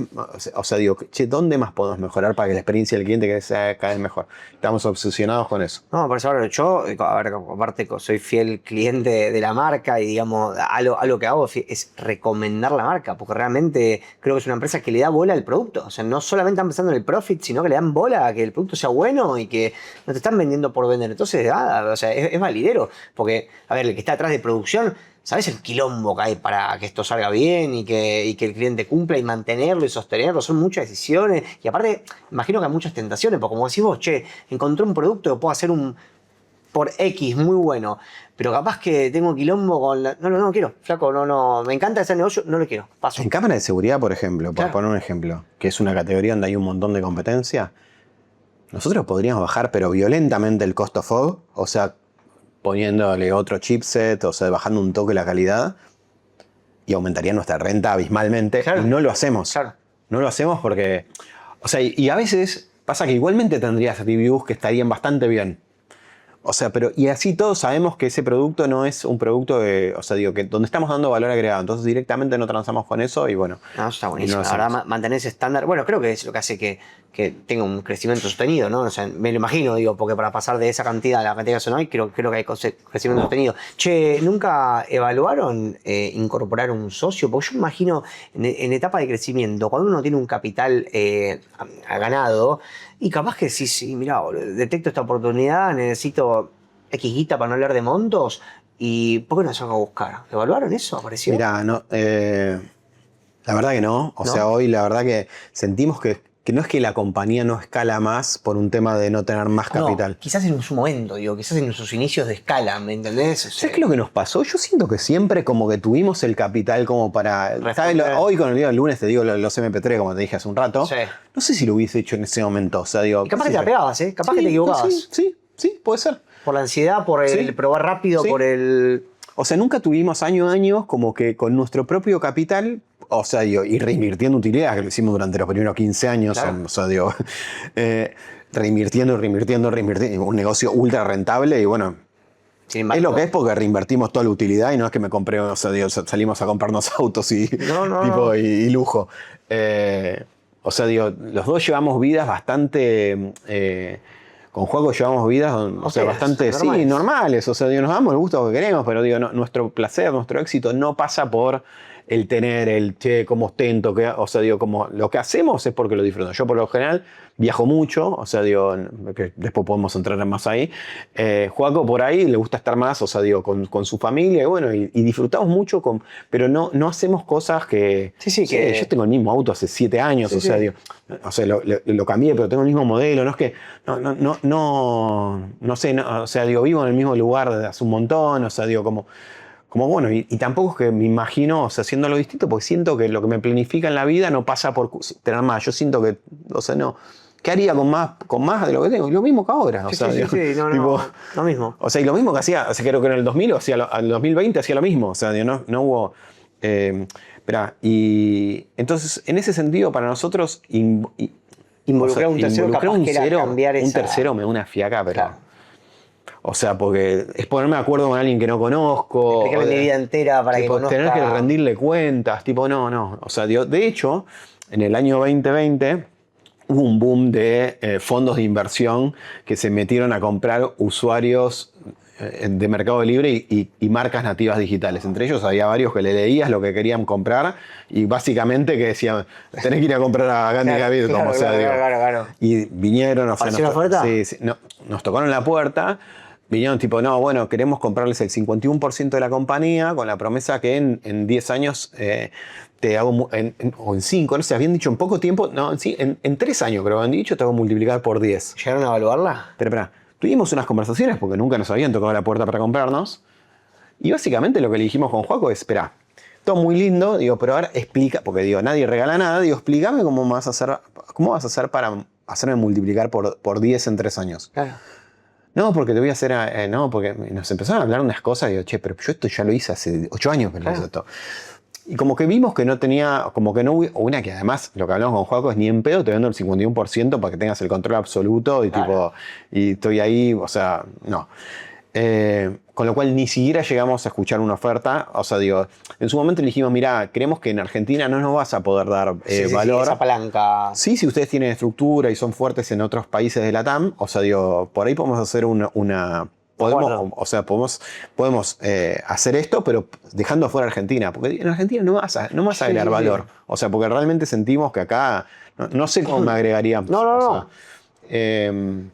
Y al final como que nos dicen, no, pero bueno, pero es difícil instrumentarlo, entonces, sí, o sea, es difícil instrumentar solamente, ¿cómo instrumentar legalmente para que tenés el 51 de todos los países, pero no de Argentina, como raro? Che, ¿y terminaron comprando algún competidor? En Argentina justo estaba o sea, digo, creo que esto fue el gobierno, fue en el gobierno de Alberto. Creo que no tenía un booster negativo, ¿viste? Claro, o sea, la realidad es que no estaban bien visto el gobierno para capitales externos. Sí compraron muchos usuarios en otros países de la TAM. En México tengo varios ejemplos y sí, de hecho, la mayoría se la pegaron. Mirá. O sea, compraron el 51 y creo que no sé si vive uno, pero compraron un montón, ¿eh? Es que lo que te digo, una cosa es decir y después cuando hay que operar el negocio, no, hay que estarle muy encima. Che, y hoy, siendo el seller número 1 de Argentina por lo menos, de Mercado Libre, ¿sentís poder o responsabilidad? ¿Cómo te cae ese peso? A mí no me gusta comprarme el personaje, ¿viste? Es como que no... De hecho, no me gusta que de pronto... A ver, me cuesta mucho convivir. A ver, por un lado está a nivel personal, digo, no me gusta que yo tener el cartel arriba, digo, sí, mira este pibe, el dueño de Meli, sí, ahí. Sí, el dueño de Bitcom, de Gandhi, sí, mira, tiene porque esto en el imaginario la gente fantasea mucho con el tener. Es tipo el tener y sí, es este pibe. Tiene algo que vende. O sea, digo, como que fantasea mucho con el tener. Y el tener, en definitiva, lo material es una parte. O sea, sí, está bueno. O sea, digo, está bueno. O sea, digo, es una forma de riqueza, pero no es la única. Y creo como que a veces se le da más peso que el que debería. Digo, no hace falta tipo, tener una mega empresa tipo, como la que hemos construido para...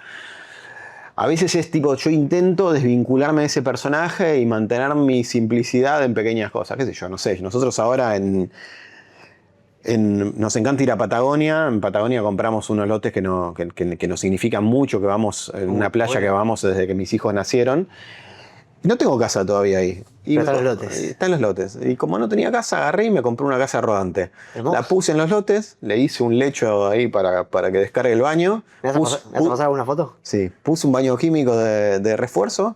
Ve que con mis hijos, con mi mujer y mis 3 hijos, 45 días. Hermoso. En patas, en el polvo. Una piel de gallina. O sea, me venían a visitar mis amigos. Después me decían, che, yo te veo y vos con todo lo que haces y estás ahí con... Y boludo, sí, estoy ahí tirado en el piso, prendo un fueguito, me hago un asadito. Me sentía con mi hijita en 2 sillitas así de camping y hacía un pollito a la parrilla, digo, mirando a la montaña. Digo, me tiraba al lago, qué sé yo. Tenía el baño químico posta, porque dijo, che, número 2 no vamos al baño de la casa rodante, vamos a... El baño químico lo venían a limpiar una por semana. Sí. Sí, bueno, y sí, qué sé yo. Y lo ves, sí, podría estar un 5 estrellas en cualquier lado. Sí, podría, pero prefiero estar acá. Una locura. O sea... Qué hermoso, qué locura. Y bueno, y eso es como que trato... A veces lo que sí me cuesta es como... Que esto es algo que yo lo tengo que seguir trabajando. Es como que a veces tengo el preconcepto, che, ¿me estás llamando porque soy el dueño de o porque realmente querés estar conmigo? ¿Me entendés? A nivel personal, o sea. Pero entiendo que en cuanto lo ves a alguien, lo olfateás o no. O sea, quizás tardás 3 minutos en darte cuenta si es eso. Sí, pero es muy difícil, o sea, no representar esta fantasía en el otro. Sí, o sea, porque de alguna manera lo representás, entonces tenés otra voz, te piden consejo, ¿viste? ¿Qué sé yo? Y bueno, y a veces quiero correrme, a veces por ahí me cuesta en las reuniones familiares, digo, che, yo no quiero hablar de laburo. Claro. No, pero lo que pasó con este que te choreó, no quiero hablar de laburo. Hablemos de boludeces, chupémonos un vino, no sé, hagamos un asado, digo, no quiero... O sea, hablemos de nosotros, de nuestro vínculo, Sí, te entiendo, pero te entiendo, es lo más lógico, llévalo como te salga, boludo, sos un serio, llévalo como te tenga que llevar, digamos. Hay veces que capaz que estarás mejor, hay veces estarás peor, y lo que te salga en el momento, hay que sacar el peso, ¿no? A ver si la etiqueta, que es re jodido porque está pegada, pero nada. Está pegada, pero bueno. Igual pasa que estás laburadísimo y lo tenés. Igual voy en pata, hago cualquier cosa, así, es como que, qué sé yo, o sea, digo, voy, o sea... Es como esta simpleza la encarno, o sea, la llevo y vivo así y no me importa nada. No me importa nada, no, pero como que realmente no, o sea, digo, creo que logro esto de no comprarme el personaje, ¿viste? Che, quiero tocar un tema que nada que ver. Y espérame, ¿y el equilibrio de crecimiento de locos en la empresa y crecimiento en la familia? ¿Cómo manejaste eso? Porque son doble kilómetro, tenés 3 hijos, digamos, entonces... Sí. Mirá, en pandemia me recostó, porque digo... Gordi, bancame unos meses porque esto lo tengo que acomodar. O sea, esto... Lo tengo que acomodar. Y no, porque además era como que... Me digo que si no lo acomodás te podía llevar puesto. Sí, claro. O sea, de hecho, a muchos se nos llevó puesto. Dije, bancame con esta. O sea, me tardó 2 años, o sea, acomodarlo. Porque, digo, no fue solamente 2020. Fue 2020, 2021, 2022. Hoy estoy un poco más, o sea, ya hace varios años estoy más acomodado, creo que me hizo muy bien. O sea, a mí si me preguntabas, a mí además me encanta lo que hago, entonces, y soy apasionado, o sea, si vos me preguntabas de siempre, yo iba a grupos de jóvenes, hablaba de espiritualidad, che, ¿qué querés para este año? Yo te decía equilibrio. Paz. Equilibrio porque yo, o sea, digo, puedo tender a... pasarte de rosca claro, y el laburo es re fácil, o sea, porque me meto en la Matrix y cada botoncito que tocas, o sea, digo, che, vas construyendo y es algo que me sale naturalmente y lo hago bien. ¿El equilibrio qué? Bueno, y ahí, o sea, digo, el equilibrio en mis diferentes roles. Digo, che, esperá, y bueno, leí en un libro que me partió la cabeza esto en pensarnos en diferentes roles y esto de que no sos solamente, o sea, digo... Una máquina de trabajo. Una máquina de trabajo. Bueno, mis roles. ¿Cuáles son tus roles? Los roles de cada uno son distintos. Bueno, yo tengo un rol como padre, tengo un rol como marido, tengo un rol con mi familia ampliada y amigos, tengo un rol conmigo mismo y tengo un rol como director de la compañía, como empresario, bla. ¿Y con Dios? Tengo un rol con Dios, o sea... bueno, ¿cómo es? ¿Cómo es el equilibrio? ¿Dónde está? No. Y sí, bueno, y empecé a tratar de cómo acomodo mi agenda. ¿Quién quiero ser en cada uno de estos roles? Que no es lo mismo. ¿Quién quiero ser en cada uno de estos roles?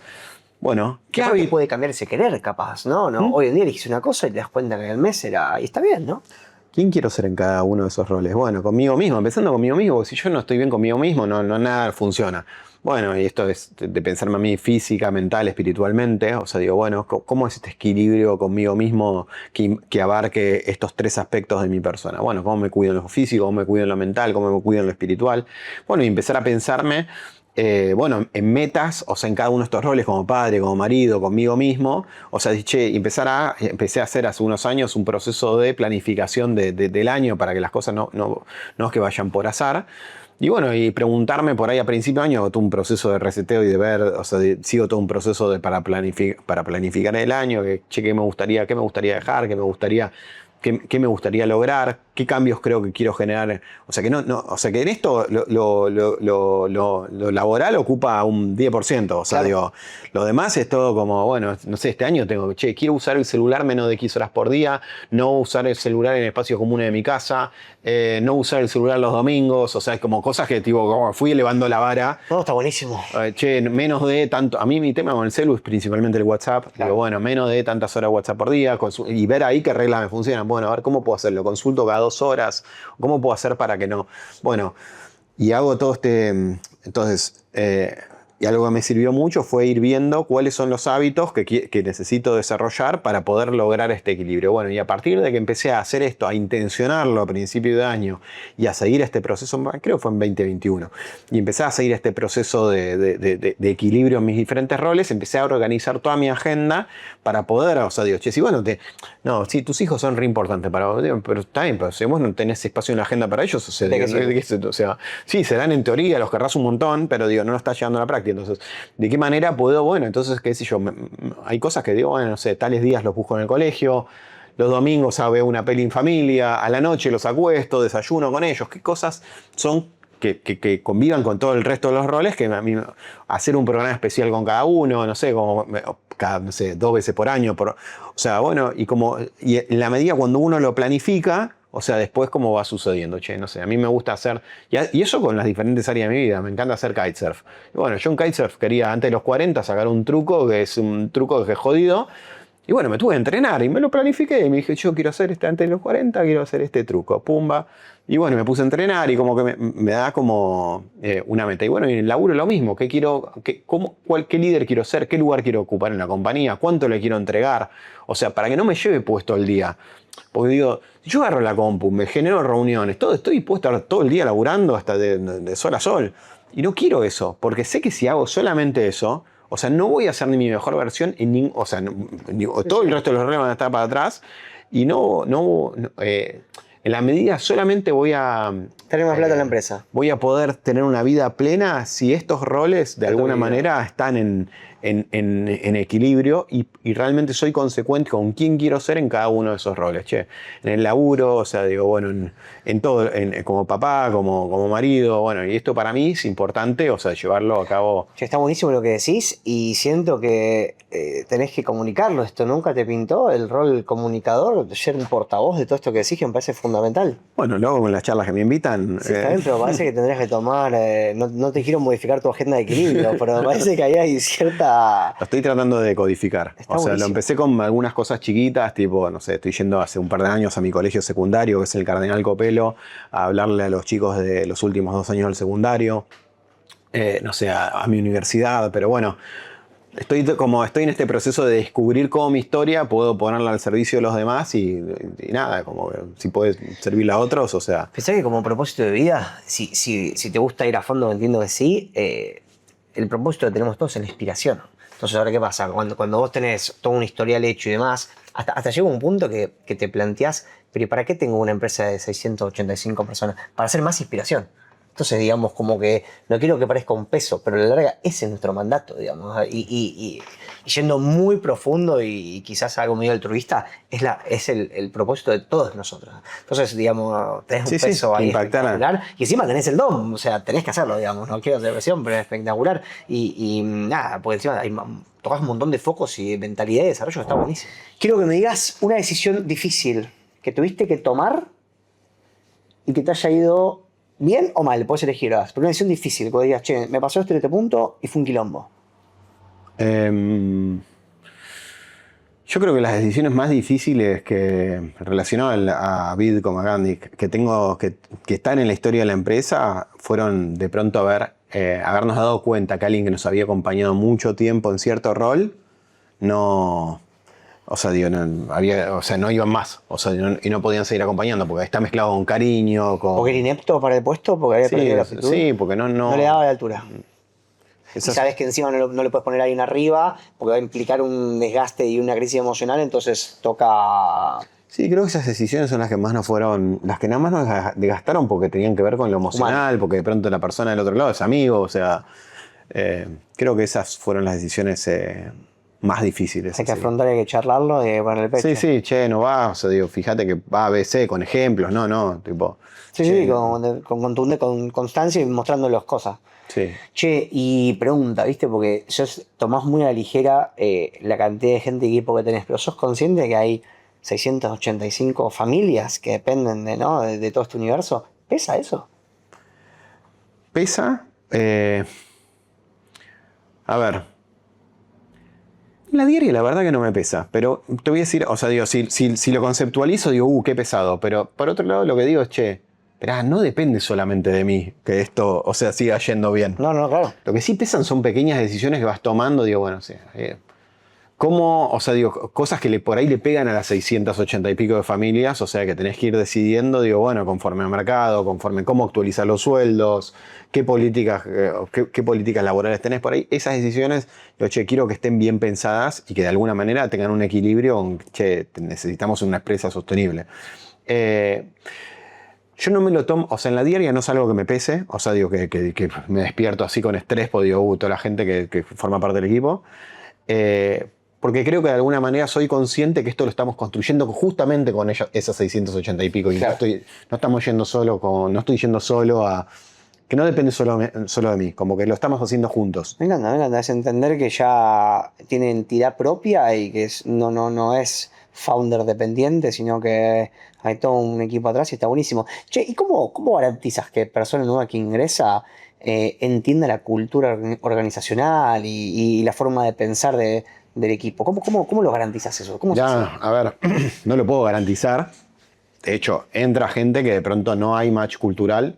Lo importante es darnos cuenta y que, o sea, digo, muchas veces esas personas generan daño, Claro. daño en la cultura, daño en la organización, no porque sean malas, sino porque por ahí no tienen los mismos valores. O sea, entonces, por ahí el desafío es, tratar de identificarlo en el proceso de selección y ex ante. Conforme de mayor liderazgo sea la posición, o sea, más importante es, o sea, digo, que esto, o sea, no falle menos, digamos. No, claro. Y después lo importante es ponerle que fallamos, bueno, démonos cuenta que a tiempo, que la persona por ahí no comparte, no hay match cultural. Bueno, y si no hay match cultural, hay que hablarlo con transparencia y tomar una decisión. Después, o sea, la realidad es que vamos llevando, o sea, anualmente hacemos una evaluación de desempeño donde se evalúa a la persona 360 y Bien. no solamente es por sus líderes, sino que es por sus pares y también por la persona que lidera, si es en el caso de un líder. Entonces, de alguna manera empezamos a tratar de tener data y formalizar ciertos procesos que nos ayuden a identificar cuando alguien no los cumple. O sea, bueno, ya pasa. O sea, y de hecho, en las evaluaciones de desempeño saltan este tipo de cosas y bueno, y nos han hecho, como que es un buen filtro, es un buen detector de qué pasa cuando. Total. Y, por ejemplo, ¿cómo fue, porque digo, no estructura Bitcoin Gatnik, digo, founders, directorio, cuando dijiste, che, tengo que armar este directorio, ya, digamos, la operación en cada rama no va a depender de mí, ¿te sentiste desplazado? ¿Qué se siente eso? ¿Qué se siente de repente decir, ok, tengo la empresa, por más que yo mire todo desde arriba, tengo la empresa operada por ese directorio y yo me puedo tomar quizás un año de vacaciones y la empresa debería seguir en el día a día el camino normal sin meterme? ¿Cómo lo sentiste? ¿Cómo se vive eso? Mirá, lo que más nos costó, o sea, eso fue un proceso que no fue de la noche a la mañana. Me imagino. Lo que más nos costó, o por lo menos a mí personalmente, lo que más me costó fue haber dejado de lado, o sea, ciertas tareas que hacía yo solamente. O sea, ciertas tareas que por ahí tenían un costado operativo, pero también tenían un costado estratégico. Por ejemplo, cómo es toda la optimización de la inversión publicitaria online. O sea, eso hasta no hasta hace tanto tiempo atrás lo hacía yo. Entonces, por lo menos en ciertos canales. Y eso de pronto hoy no lo estoy haciendo. O ¿Hiciste un manualcito de procesos? no hice un manualcito de proceso. ¿Explicaste oral? No, tenía. Ah, un equipo. No, tenía ciertos procesos que estaban automatizados por vía planillas de hojas de cálculo. O sea que básicamente te activaban alarmas y bueno, y había un proceso hecho, o sea, a través de hojas de cálculo, y lo que hice fue cuando entró la persona, le expliqué, o sea, cómo funcionaba todo esto, y bueno, le di las herramientas que yo estaba usando hasta ese momento para que las continúe. Che, y la pregunta que te quiero hacer es, a la hora de tomar un líder, vos, ¿qué mirás? ¿Qué esperás? ¿No? Entiendo que ya no los tomás más, pero digo, en tu recorrido tuviste un montón. ¿Qué esperás de ese líder? ¿Cómo querés que sea? ¿Cómo lo buscas? No, espera, o sea, los líderes, Sí. o sea, de gerente y director, o sea, sí los entrevistamos Sí, con sí, Joaco, sí. Mano a los mano. conocemos a todos. Por más que, no solamente a directores, sino a gerentes también. No, bueno, es la percepción de la persona cuando, o sea, cuando Feeling. de estar 1 hora y media charlando. Bueno, o sea. pero es que entonces el negocio sí tiene intuición. Sí, No es todo data y obvio, métrica. no, ni en pedo. Viste que el e-commerce es data y métrica. No, es un blend. O sea, la data la necesitas porque si no, o sea, sos un improvisado tampoco. Vos necesitas la data, pero la intuición es un blend. O sea, la intuición, o sea, para nosotros en nuestro negocio es fundamental. O sea, intuición en cuanto a, no sé, qué hemos aprendido. O sea, cuidamos mucho de trabajar gente con la cual nos sentimos cómodos trabajando. La que te sentarías como un asado, capaz. Sí, sí, sí, Para es que puedas una tener buena una definición. charla. Sí, o sea, y ni hablar, o sea, como que no hacemos cosas y después como con proveedores externos, no hacemos cosas con proveedores que no nos cierren. Sí, o sea, que me rompiste algo de confianza o algo que no me gustó y no, chao. o ya lo ves como, che, no me genera algo. Porque nos la hemos pegado así, Sí, ¿eh? sí, Hemos claro. confiado y por ahí cuando le dimos bola a esto, por la ambición, y bueno, confiamos en un proveedor que nos cagó. Che, y ¿sabes algo que no te pregunté antes y me quedé con las ganas y te lo quiero preguntar ahora? ¿En qué momento del crecimiento fue que dijiste, che, loco, esto es una locura? O sea, esto fue en pandemia, fue antes, fue después. ¿En qué momento dijiste, espérame, esto es un desmadre, esto es un grande? ¿Cómo fue eso? ¿Cuándo? No, o sea, como que tengo esa sensación año a año, tipo, digo, che, todos los años como que me va pasando que año a año tengo esa sensación, digo, ¿te imaginaste alguna vez esto? Mi papá me preguntó hace un montón, digo, tipo, me decía, ¿y te imaginaste alguna vez? No sé si fue antes de la pandemia inclusive. Capaz que todos los años te preguntan, che, ¿te Claro, imaginaste? no, y sí, o sea, no, qué sé yo, no. O sea, me acuerdo una vez, de hecho, esperá, me acuerdo una vez, una anécdota, cuando con Joaco terminamos de trabajar en nuestro laburo en relación de dependencia. En ese momento, o sea, la gente se comunicaba por teléfono fijo. Entonces fuimos a comprar teléfonos inalámbricos para tener yo en la casa de mis viejos, o sea, él en Salto de calidad. Recoleta. Sí, y fuimos a un supervendedor, no sé cómo se llamaban en ese momento, que quedaba en Microcentro, ahí cerca del Obelisco. Estaba en un 7º piso. Y me acuerdo que cuando subimos, Joaco me dijo, mirá cuando estemos así. Y para mí era inalcanzable, porque era un localcito, tipo, estaba bien puesto, pero era muy tranquilo, no era algo mega. Sí, y yo decía, che, parecía como inalcanzable. Y bueno, nada, hoy con el día del lunes, o sea, no. No. Nunca me imaginé que crezca tanto. Che, espérame, ¿y el desembarco en otros países? ¿En qué momento? O sea, ¿cómo se evalúa como dueño de negocio el decir, che, esto lo podemos replicar? ¿Cómo es? ¿Cuándo te lo planteas? Porque digo, yo me pongo a pensar, ¿no? Y digo, espérame, ¿puedo seguir exprimiendo Argentina? ¿En qué momento digo, espera, esto lo puedo replicar y tiene sentido? Aparte hay que movilizar stock, hay que poner capital, hay que poner operación, o sea, ¿cómo se maneja eso? ¿Cómo se hace eso? Mirá, nosotros lo que primero hicimos, o sea, nosotros vimos que, a ver, tenemos una hipótesis, que es que si nosotros lográsemos que los productos Gandic tengan presencia física en otros países de la TAM, o sea, tendrían tasas de conversión similares a las que tenemos en Argentina. Esa es la hipótesis, con rentabilidad sanas. Y de hecho, y además hay un montón de cuestiones que ya están hechas, el desarrollo de producto, el precio negociado afuera, los manuales, los packagings, las fotos, los videos, las descripciones.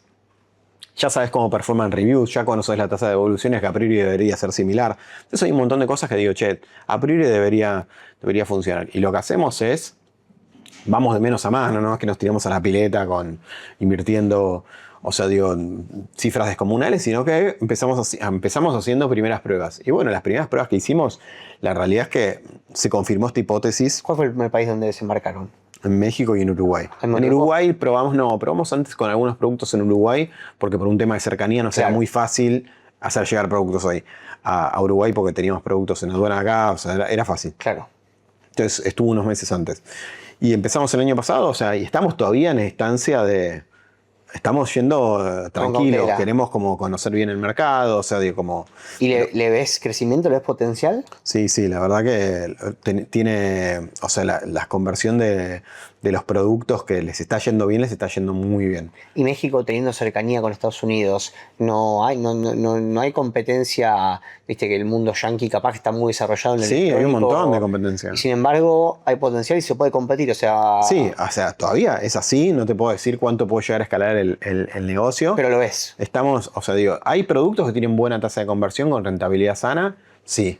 O sea, todavía estoy en instancia, che, vamos despacio, o sea, digo, y vemos cómo sigue, porque además es un mercado que no conocemos, o sea, digo que de nuevo, cada mercado, yo me preguntaba de Argentina, y sí, bueno, uno lo ve afuera, pero después hay mil muchas cosas variables internas del día a día que es tiempo a poder conocerlas. ¿Y Brasil? Y Brasil ahí tenemos un partner, que tenemos un modelo que le compra nuestros productos directamente FOB. Y comercializa. Importa y comercializa. O sea, y está también, o sea, digo, es un partner que estamos viendo cómo, estamos en instancia de prueba a ver cómo performa. ¿Y no evaluás en algún futuro replicar el modelo en Estados Unidos, en un mercado FBA o en algún mercado así? Sí, podría ser. Lo que pasa, viste, que, a ver, siempre lo que intentamos evaluar es, che, ¿cuánto esfuerzo le vamos a tener que meter a esto? Versus que acá estamos con un montón de iniciativas que digo que... Sí, hay muchos frentes. Claro, o sea, digo, che, ¿a qué le saco ancho de banda, viste? Claro. No queremos, o sea, no estamos para, por lo menos yo no estoy para embarcarme, o sea, no quiero estar enloquecido y embarcar más iniciativas de las que puedo gestionar. No, me parece muy bien, Che, bueno, nada, quería meterme un poquito en eso que me parece súper interesante. Ahora quiero volver un poco a vos como persona, ¿no? ¿Siempre fuiste un tipo espiritual? ¿Siempre fuiste, imagino, instruido que lee? ¿O lo fuiste desarrollando a medida que te dabas cuenta que si no lo hacías perdías el equilibrio? ¿Cómo es esa parte en vos? Mirá, a ver, yo tengo recuerdo que desde que era chico, de esto que contabas, de mis 15 años, o sea, los libros y de hecho desde antes, los libros que solían atraerme eran libros que me dejen algo espiritualmente, o sea, digo, en su momento que había un autor que se llamaba Carlos Cuauhtémoc Sánchez o algo así, bueno, El alquimista, tenías también de Paulo Coelho, bueno, leía como me gustaba esa temática que me deje como algo espiritual resonando adentro, ¿viste? Que tenga algún mensaje o algo. Y la realidad es que, a ver, siento sí en mi vida que de alguna manera siempre hubo como un costado espiritual que me estuvo sosteniendo. La pregunta que te iba a hacer es, literal, dice, ¿sentís que tu espiritualidad o lo que sea interviene en tus decisiones, ya sea de empresa o de lo que vos quieras? ¿Sentís que hay esa guía? Y sí, porque es como cómo afrontás los problemas, cómo descansás.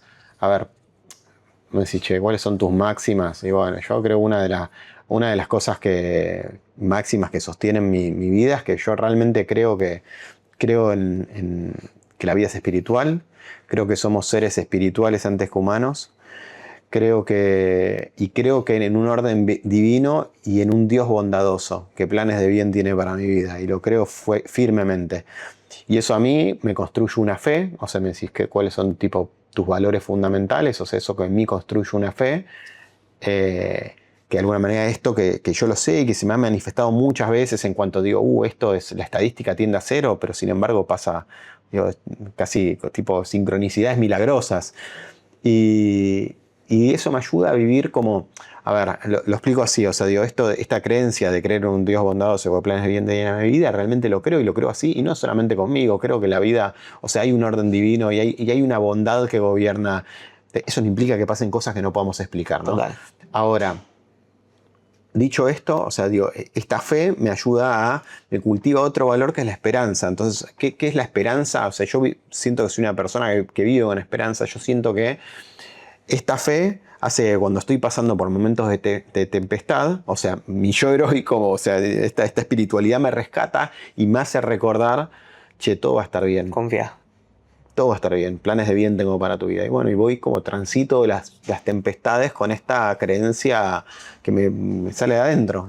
¿Predicás esa forma de ser en el equipo? Sí. ¿Cómo? No, hablo, o sea, digo, hablo de esta bondad, de estas sincronías, esto, digo, che, esto nos salió bien. O sea, digo, no es que tipo lo craneamos, hay cosas que fueron saliendo bien porque fuimos bendecidos, tipo, no. O sea, explícamelo lógicamente. Y no sé, o sea, lógicamente cómo explicártelo. Esto salió bien porque, no sé, podría haber salido mal, sí, pero qué sé yo, salió bien. Y siento que de alguna manera, no sé, como que mucho de lo que, a ver, atribuyo a o sea, digo, siento gratitud por un montón de cosas que me pasaron, que nos pasaron, que le pasaron a la compañía, y eso lo transmito. Y no es que nos colgamos el éxito, como digo, mira qué groso que somos, la vimos. No, pero esto podría haber salido mal. Sin embargo, no sé, como Algo pasó. algo pasó y bueno, y como que transitamos siendo agradecidos e intentamos, o sea, digo, de alguna manera transmitir esta cultura de agradecimiento, de dicha, de gratitud. Che, ¿sentís que Vidcom o la empresa alimentó a este ser o el ser fue el que nutrió a Vidcom? ¿Cómo es eso? Ya, yo creo que de alguna manera, no, o sea, yo creo que nosotros impulsamos un estilo de liderazgo con Joaco, o sea, pero cuando no era un liderazgo, éramos nosotros dos. Siempre hablo de vos, pero hablo por supuesto en O sea, digo, cuando hablamos, o sea, digo, nosotros impulsamos una forma de hacer las cosas, cómo somos con nuestros proveedores, cómo somos con la gente que contratamos, cómo somos con el equipo, cómo somos con nuestras familias. Y creo que eso permea, o sea, digo, bueno, y fue permeando de alguna manera también en la cultura de la organización. Y después cada uno de los que se fue sumando fue impregnando un poquito de tinte, pero también sumándose a una cultura que ya de alguna manera fuimos construyendo juntos. Pero bueno, inicialmente éramos dos, o sea. Espectacular. ¿Dónde te imaginas a la empresa en 5 años? ¿Cómo te la imaginas? ¿Sabes que me cuesta imaginármela? O sea, yo sí creo. Debe haber un business plan de la puta que parió. No, sí, me pasa, viste, que a 5 años es como que. Es un montón, es un montón. Es un montón. 3 años te puedo decir que capaz que. Sí. Si decís que vienen muy precisos en los planes, capaz Mirá, que. nosotros, o sea, digo, a ver, la visión que tenemos es que Gandix, seguir construyendo en torno a Gandix la marca nativa digital más relevante de. No, o sea, en Argentina de por sí, pero en Argentina ya es. O sea, con expansión regional, queremos lograr esto también en por lo menos 2 países de la TAM. Nos imaginamos creciendo, o sea, digo, creciendo a por lo menos un 30% anual. ¿En volumen? En dólares, o sea, año a año, o sea, digo, en moneda dura, o sea, digo, deflacionada, en moneda deflacionada, año a año, o sea, pero por lo menos, por no decir, entre 30 y 40, o sea, de hecho. Sin palanca encima, con capital propio. Sí. Bueno, de hecho, este año estamos, o sea, el plan lo estamos cumpliendo. Qué bestias. Bestias. Y el plan está puesto con un 40%, creo, no sé si, mira, te voy a hablar de memoria, pero es algo así como un 50%, es más o menos esto, es como un 40% de crecimiento con respecto a nuestro 2025, que ya había sido muy bueno. Qué animales. Che, y espera, le pregunta al millón, ¿y tu plan para los siguientes 3 años, 5 años? Me gustaría seguir descubriendo el líder que quiero ser, qué valor entrego en la compañía y cuál es el valor que quiero, cuál es el rol que quiero ocupar, o sea, en la compañía que hoy como que lo estoy descubriendo porque lo muté mucho en los últimos años. O sea, yo muté mucho lo que hacía. Cómo era mi trabajo hace 2 años es muy diferente a cómo es ahora. Me imagino siendo un líder cercano, o sea, que de alguna manera pueda inspirar a otros o sea, a quienes formamos parte de este equipo. ¿Presencial o desde la Patagonia? Mira, yo no estoy tanto presencial, esa es la verdad. De hecho, hoy vine y no sé, creo que no venía hace 3 meses, tipo, no sé, como acá. A este. Sí. La Patagonia me encanta, iría un montón, pero bueno. Tenemos una de las antenas y que ya está. No, ya está. Tengo antena de Starlink, todo. Listo. De hecho, tomé todo el verano las calls de allá y tipo, yo seguí haciendo. Me imagino como cultivando mucho esto de.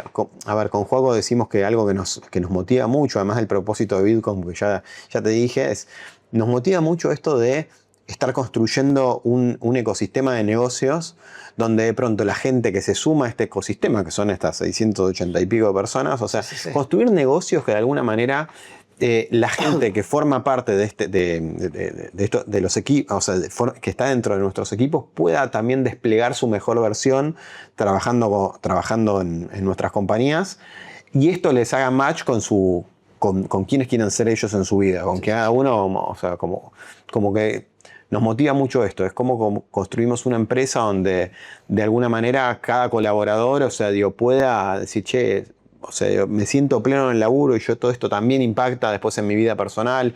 O sea, es como que me hace un match laburar acá. O sea, Escúchame, la última pregunta.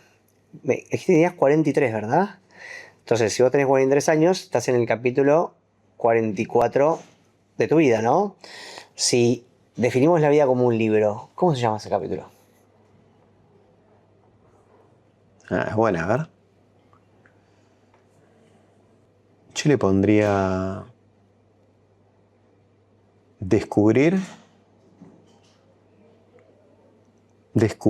impactar, inspirar. Tremendo. Agradecer, transmitir. Le pondríamos algunas palabritas, debería ver cómo las resumo en una frase. Sí. A veces es difícil para una mente así resumirlo tan rápido, ¿no? No, entiendo. Gracias por el espacio. Gracias por el tiempo, por abrirnos las puertas. Estuvo buenísimo, me sentí súper bien. Gracias por tu tiempo. No, Gracias por venir, gracias al equipo ahí, tras de escena.